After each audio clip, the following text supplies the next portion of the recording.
on that. But for the Buffalo Bills coming up today, everybody should keep an eye on that offensive line and take a look at some of the linemen that the Bills have. I really think Ryan Bates should be the center, but I think they're still going to stick with Mitch Morris. But they really need to move up with Ryan Bates, get a little younger, faster at that position. Move Ike Bottier back in there. Ike Bottier coming off that ruptured Achilles from 2 years ago. He looks a lot better. He looks almost back up to speed. I would plug him in as the left guard next to Deion Dawkins. On the right side, maybe David Edwards in there, because Connor McGovern, a guy that Brandon Beane went out and paid in free agency, one of the free agency acquisitions, he's hurt already. And that's been his problem down in Dallas with the Dallas Cowboys. He was always on the shelf. He was good when he was in the game, when he played, but he always seemed to be on the shelf, J-GILLZ. And the Bills is going to be a crapshoot. Who they're going to put over there? But and then you got, but if they put David Edwards in there and then put next to Quisenberry or Spencer Brown, another guy with back injuries. They lost Tommy Doyle for the season last week. He was carted off. I believe a broken leg or knee issues. He's done for the year. Brandon Shell retired a week ago too, a couple weeks ago. So that 17 linemen is starting to dwindle down from the 17. And but one guy I liked in practice that I saw at St. John Fisher, I thought that can make the team. It may end up with these injuries and the way you're seeing things shift, could get an opportunity, and that's Richard Gurridge. Richard Gurridge out of Florida. He was a Florida Gator starting left tackle. He started 30 games for the Florida Gators. He's big. He's been working on his footwork. He stays after practice. Osiris Torrance, another Florida Gator, who's an offensive lineman. You may see Florence Torrance in that at one of those starting guard positions as well. Maybe not David Edwards. Maybe Osiris Torrance may get the start on the other side. But those two Florida guys, Osiris Torrance, but Richard Gurridge, who hasn't been talked about a lot, he's been looking good in the games. He's been handling his business. And Backspin, if we could put on the brief interview with Richard Gurridge, talking about the Bills training camp and making this Buffalo Bills roster. We'll have that one. We'll have that coming up. We'll have that coming up shortly. We'll have that interview. Sorry, George, which interview was that you wanted? Richard Gurridge. Richard Gurridge.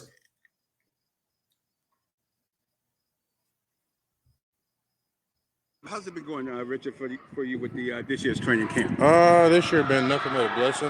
Just learning from the older guys and just going in every day and just finding something else I could improve on from the coaches aspect and myself as well. How's the speed of the game for you? Speed of the game is a little bit faster, but it's something I cannot handle. Just a little adjustment, but it's all part of the process. Exactly, getting the footwork down as well. And absolutely, it's just all about just repetition and just knowing the offense a little bit more better and stuff like that, and just repetition. And what's your goals for this upcoming season? My goals is to help the team as best way I can. Exactly. How do you feel when you got 17 linemen on the roster so far? Does that it obviously cuts down on your reps? So does that make each rep more important? Or more? Absolutely, every rep, even in or during individual, every rep counts, and it just shows that you just got to be versatile. You can play more than one position, and I'm just gonna go out there and just do it as best as I can for sure. And what are your positions? Your guard, tackle? Or? Yeah, guard and tackle. And you can play interchange either one? Yeah, I can interchange either one, yes, sir. The right or the left? Right and left, yes, sir. Oh, yeah, you got to be. Is that the key nowadays? That's the key nowadays. Just got good footwork and then just effort and then just trust the process, really. There you go. Yeah, he speaks the right language, J-GILLZ. He's talking about that process. Oh, yeah. He's talking about that process. And watch number 75 today, Richard Gurridge.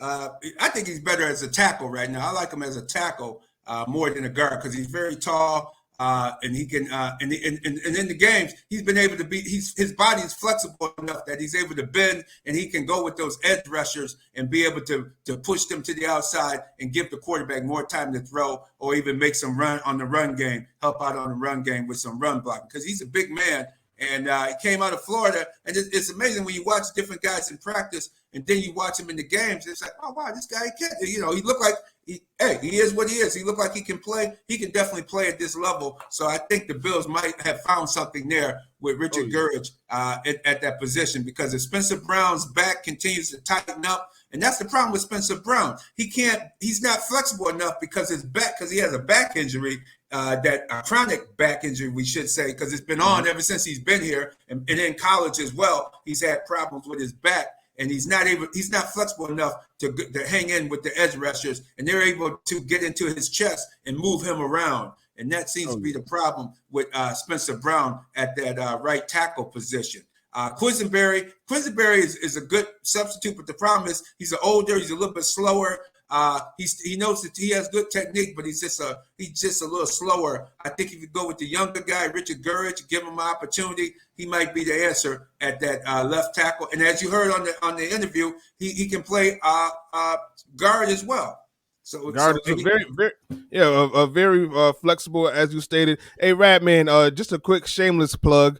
I wrote an article actually after the Brandon Shell retirement for the Buffalo Criterion, and listeners can also find it on the website zealtalkupstate.com, where I highlight a couple different replacement options. And I just want to get your takes on this, Radman. You got a lot of great in-house candidates like Gurridge and Osiris. But what's your thoughts on potentially picking up some more depth pieces like a Juwan James, a Mike Reimers, or more importantly, a Taylor Lewan?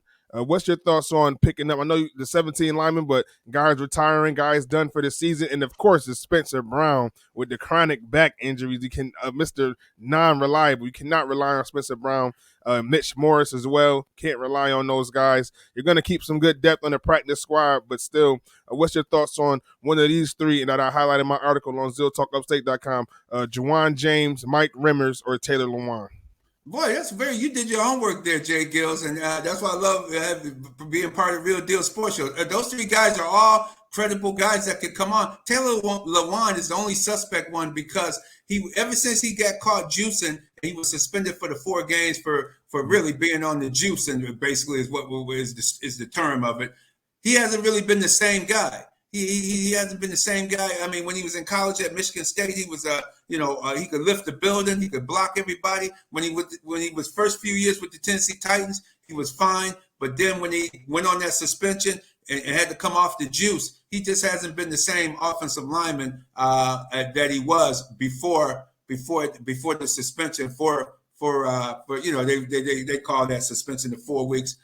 For illegal substance, as they call it in the National Football League. And he hasn't been the same. The other two guys, Reeves, I like him. He played in there. James too. Both of those guys I think can play. And I think the Bills lost out on a big opportunity on Josh Jones, the offensive left tackle from the Arizona Cardinals. Because if everybody hasn't paid attention, the Arizona Cardinals having a fire sale. They gutting the whole roster. The new guy that came over from the Tennessee Titans, the general manager, who previously was with the New England Patriots, he gutting that roster. Hey, anybody you want, you can have them at a reasonable price. Josh Jones, I thought the Bills were rumored to trade Boogie Basham in a 4th or 5th round draft pick to the Arizona Cardinals for Josh Jones, and I'm surprised that deal didn't go through, because they even ended up with a 5th round pick. I don't know if Brandon Beane just doesn't have the continuity with these other general managers around the league. But then think about it, huh? Well, I was going to say, because one thing I noticed with that fire sale with the Isaiah Simmons and the Josh Jones, both guys coming out the 2020 draft, it's contract years for them both. I think Boogie Basham, if I'm not mistaken, he's due for a contract as well. He'll be a free agent next season. So, they're trying to clear cap space. They're not trying to pay any of those guys. They got to deal with the Kyler Murray contract when he gets back. They got to deal with the dead cap that DeAndre Hopkins left. So it's a lot that they're trying to get under the cap. But yeah, that Boogie Basham trade, as enticing as it would be, I think they're just trying to make sure that their books are cleared moving forward. Yeah, but they wouldn't have to pay Boogie Basham. I think he would just play under his contract with the Bills, and they have no plans of re-signing him at the present time. He just play out his contract with Arizona. But I think because his connection with Bill Belichick, he was with New England for so long, previously to being with the Tennessee Titans, I think he might be a little loyal to Belichick, and he didn't want to give Buffalo a decent player to help the Buffalo Bills out. I think that could be, because why would you take, if the Bills are going to give you more rumored than what you ended up taking, why would you do that? Unless, hey, I just don't want to help the Bills out. I'm still a New England guy. That is true. Nah, that's good insight. Yeah, that's what I think happened with that deal. So Brandon Beane just hasn't been able to make the right deal. I think they're definitely looking. I think one of those three names, they might be in a Buffalo Bills uniform in the coming weeks, especially after this game, and they start cutting guys. I'm sure they might have brought some of those guys in already, because the Bills do need another veteran presence on that offensive line.